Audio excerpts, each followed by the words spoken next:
যারা ভিডিওটা দেখছেন তারা ভিডিওটাকে লাইক করবেন এবং যারা আমার চ্যানেলটা রেগুলার দেখেন তারা আমার চ্যানেলটাকে সাবস্ক্রাইব করবেন। কালকের ইস্টবেঙ্গল 4-2 গোলে কেরালা ব্লাস্টারকে হারিয়ে দিয়েছে, যেটা কেরালা ব্লাস্টারের হোম গ্রাউন্ডে হয়েছিল ম্যাচটা। এবং এখানে ইস্টবেঙ্গলের হয়ে 2টো করে গোল করেছে সাউল ক্রেসপো, মহেশ নাওরেম। এই আইএসএলের একটা অন্যতম বিশেষ মুহূর্ত হিসেবে চিহ্নিত হয়ে থাকবে, কেননা নাওরেম মহেশ তো রেগুলার ভালো তো খেলছিল কিন্তু সেভাবে গোল পাচ্ছিল না, কিন্তু ইস্টবেঙ্গলের হয়ে এমন একটা জায়গায় নাওরেম মহেশ নিজের গেমটাকে তুলে এনেছে যে ইস্টবেঙ্গল সমর্থকরা কিন্তু নেক্সট যে 2টো ম্যাচ ইস্টবেঙ্গলের বাকি আছে, এক বেঙ্গালুরু আর পাঞ্জাবের সাথে, এই 2টো ম্যাচে কিন্তু ইস্টবেঙ্গল সমর্থকরা মরিয়া হয়ে খেলাটাকে ফলো করবে।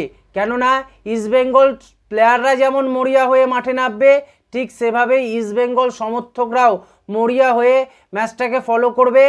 যেন তেন প্রকারে এই 2টো ম্যাচ আমাদেরকে জিততে হবে। আর যদি এই 2টো ম্যাচ ইস্টবেঙ্গল জেতে তাহলে কিন্তু ইস্টবেঙ্গল টপ 6-এ চলে যাবে, এটা নিয়ে কোনো সন্দেহ থাকবে না। কেননা যারা 6 নম্বর পজিশানে আছে জামশেদপুর, তাদের পয়েন্ট 22, তাই খুব একটা পয়েন্টের নিরিখে ইস্টবেঙ্গল পিছিয়ে নেই। ইস্টবেঙ্গল বেসিক্যালি এই 2টো ম্যাচ জিততেই হবে ইস্টবেঙ্গলকে, তবেই কিন্তু ইস্টবেঙ্গলের জন্য আইএসএলের টপ 6-এ যাওয়ার রাস্তাটা একদম জলের মতো সোজা হয়ে যাবে।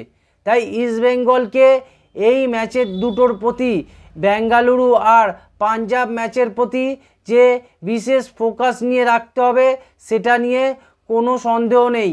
ইস্টবেঙ্গল এই ম্যাচটায় যেভাবে পারফরমেন্স করলো, যদি আগের আরও 3-4টে ম্যাচ, নর্থ ইস্টের ম্যাচটা, এইসব ম্যাচগুলো যদি ইস্টবেঙ্গল বার করে নিতে পারতো তাহলে কিন্তু ইস্টবেঙ্গল আজকের টপ 6-এর দৌড়ে একদম সবার ওপরেই থাকতো, টপ 6-এ একদম কনফার্ম হয়ে যেত জায়গাটা। কিন্তু ইস্টবেঙ্গল বিগত 3টে ম্যাচ, যে ম্যাচগুলো ইস্টবেঙ্গল জিততে পারত, যে ম্যাচগুলো খুব ক্লোজ ছিল, ইস্টবেঙ্গল সেই ম্যাচগুলো জিততে না পারায় আজকের কিন্তু ইস্টবেঙ্গলের এই অবস্থা। না হলে ইস্টবেঙ্গল একটা খুব ভালো পজিশানে থাকতো। ইস্টবেঙ্গল যেমন ডার্বি ম্যাচের সেকেন্ড হাফটা একটা অসাধারণ স্টার্ট করেছিল, কিন্তু প্রথম হাফে যদি ক্লেটন সিলভা ওই প্ল্যান্টিটা থেকে গোল করে দিত তাহলে কিন্তু ম্যাচের রেজাল্ট অন্য হলেও হতে পারত। তাই জন্য ইস্টবেঙ্গল বিগত 3টে ম্যাচ যে পারফরমেন্স করেছিল, আজকের যে ম্যাচটা কেরালা ব্লাস্টার ম্যাচ, সেই ম্যাচে কিন্তু ইস্টবেঙ্গলকে টোটালি আলাদা লেগেছে। এবং ইস্টবেঙ্গল যে আস্তে আস্তে ভালো ফুটবল উপহার দিচ্ছে এবং টপ 6-এর জন্য যে তারা যে কতটা মরিয়া, সেটার জন্য কিন্তু ইস্টবেঙ্গলরা কিন্তু প্রচুর পরিমাণে তারা সাপোর্ট করছে, যেমন টিমটাকে, তেমন প্লেয়াররা কিন্তু পরিশ্রমও করছে।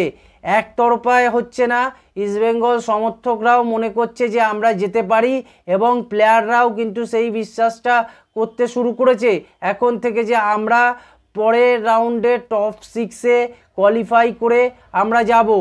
এই যে বিশ্বাসটা ইস্টবেঙ্গলের মধ্যে এখন দেখা যাচ্ছে, এটা কিন্তু খুবই একটা ভালো সাইন।